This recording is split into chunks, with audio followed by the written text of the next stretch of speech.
Welcome back to my channel. Today we're talking about anxiety, something that is perhaps relevant to you if you clicked on this video. And the reason I titled it the way that I did is because I know that so many of you are probably searching for ways to get rid of it. Anxiety is a very uncomfortable feeling, and chronic anxiety sometimes may feel like it's debilitating, like it's choking us. You can feel tightness in certain parts of your body. For me, I know it's always showing up in my chest and my throat, especially when we're not expressing ourselves, when we're suppressing certain emotion, which we'll all talk about today. But I'm here to tell you that you can't get rid of it. Sorry to disappoint, perhaps. The main message of this video is that anxiety is a symptom. Anxiety is not a disease, it's not the root cause. So I hope this video will help you understand, in your specific case, what anxiety is trying to signal, so you can learn to work with it, not against it, but also not let it run the show. And I want to start by saying what will not help with your anxiety. Taking ashwagandha will not help with your anxiety. And in this same category goes any natural or synthetic substance or supplement you may have tried or are considering trying to essentially feel calmer, maybe numb yourself. Similarly, alcohol will not help. I hope you already know that, but just in case, some people get stuck in a cycle of using alcohol to feel a little calmer, to relax. They think it helps them sleep better, just a glass of wine before bed, but it very quickly can become a toxic habit. Similarly, meditation, I'm a huge fan of meditation. It might help you manage the symptom, but it will not help address the root cause. Distraction. Social media, distracting yourself with work, relationships, going out, also will not help with your anxiety. It might delay the moment when you eventually will have to deal with the root cause anyway, but it will not help you feel less anxious. If anxiety is a messenger, let's try to look at what it might be signaling. And number one, anxiety could be a sign that you're trying to control circumstances and events that are essentially outside of your control and facing your own impotence. It's when you wish something was different from how it is now, essentially resistance to what is. If this is your case, I want to suggest that perhaps the lesson that you need to learn here is one of surrender.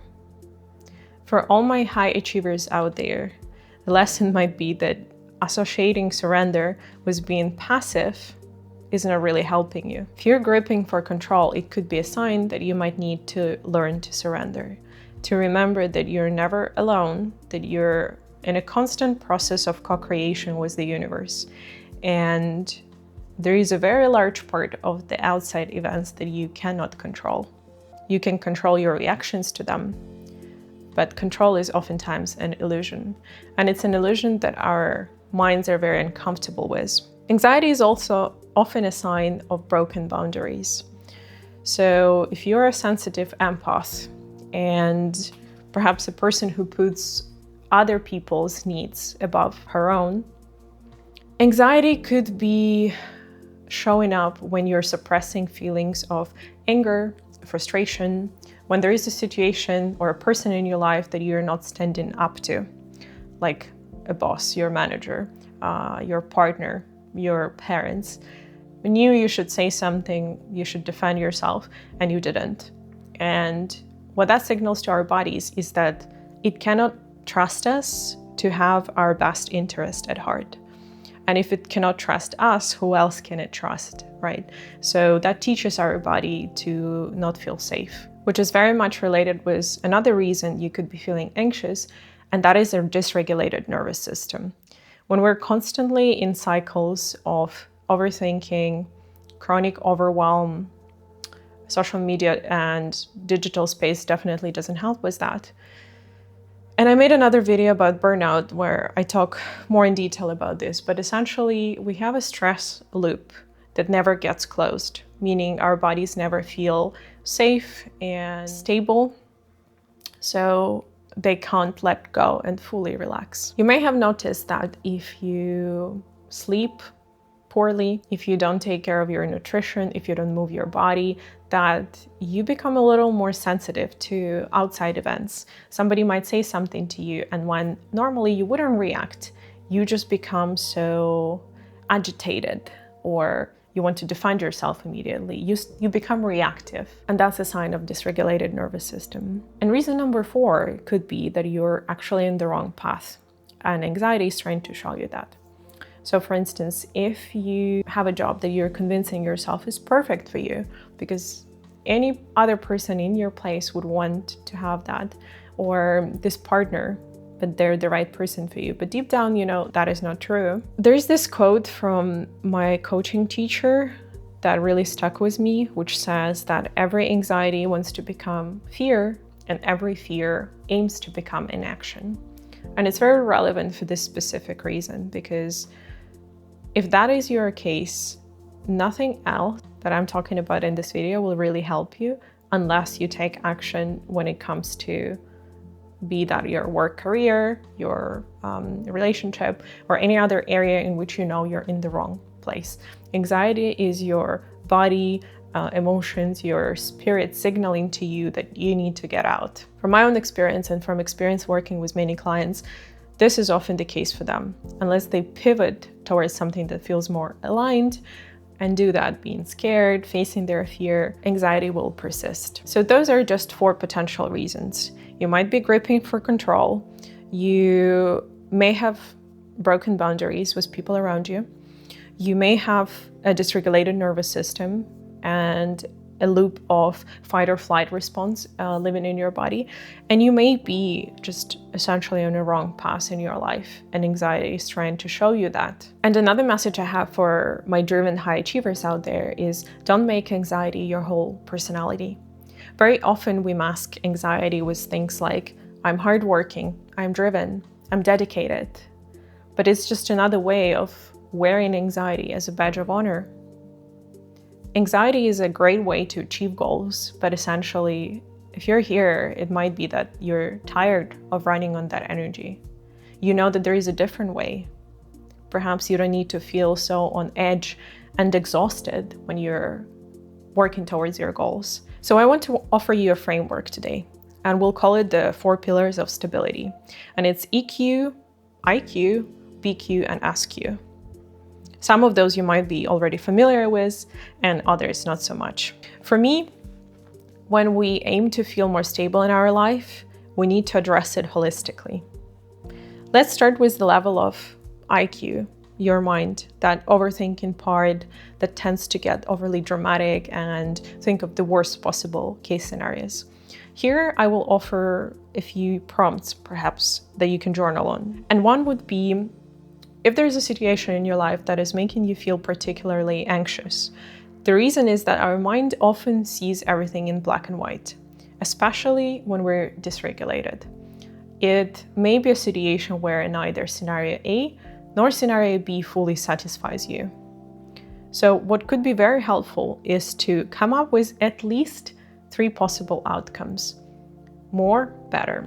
So try to come up with scenario C, D, E. It doesn't matter if they're logical, rational, realistic. None of that matters. What you do in this moment is show your brain that it doesn't have all the information, that we live in the universe of infinite possibilities and anything could happen, and that your desire and strive to control is really an illusion because you don't know how things will unfold. And many times they unfold in the best possible way for you, but it just wasn't the way that you could have predicted from your past self perspective. Another thing that you could do for the IQ is ask yourself, in this situation, what is a fact and what is my interpretation? You will find that many situations in your life, especially when it comes to how we think other people perceive us, are indeed just our interpretations and not facts. When you're feeling unstable, holding on to what is real and factual will help you ground and bring yourself back to reality, which will show you just how much your mind is running the show and taking over and making you feel like everything is bad and everything is drama. That's just what our minds do. So that's for the IQ.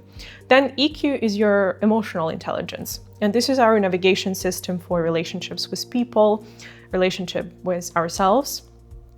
And this is where I would encourage you to think of the boundaries question that we spoke about before. Is there an emotion that you're suppressing? Are you expressing yourself to your fullest capacity in an organic way without hurting other people's feelings? Are there relationships in your life where you're not being fully yourself? There's a lot of emotions that our society considers inappropriate. Anger is one of them. So we have a lot of people walking around with suppressed anger. And if you know anything about the somatic level, any emotion needs home. Emotions need to find a place in our body where to live if we don't let them out. So typically, fear would be your stomach. Anger could be your chest, tightness in your chest. Frustration could be your throat, because you're frustrated, you can't express yourself fully, you can't say something to people, so your throat gets almost like closed. You can try to identify where your own anxiety lives, and perhaps that will give you some more information. That's for the EQ, which naturally brings me to BQ, and that's body intelligence. And why do we need body system regulation in this context? Body regulation is signaling to your body that it's safe and stable, and it can relax and trust and recuperate, regenerate cells, tissues, entering that rest and digest mode. Many of us in Western societies treat self-care as going to a massage once a month and maybe to a gym a few times a month. But with the speed of the world we live in right now, that really isn't enough. You need daily rituals, however small, that you can sustain even on hard days. When life gets busy, when life gets overwhelming, you need anchors of stability that tell your body that it's okay. You can rest now. You can sleep and not worry that tiger is coming. I can deal with this issue later. Most of our tigers are situations in our life that we perceive as danger. Some of your anchors of stability could be breath. Breathwork is becoming very popular nowadays, and it's because it's free, it's available to us at any point, it's easy. At any moment when you're feeling overwhelmed, you can just pause, take a few deep breaths,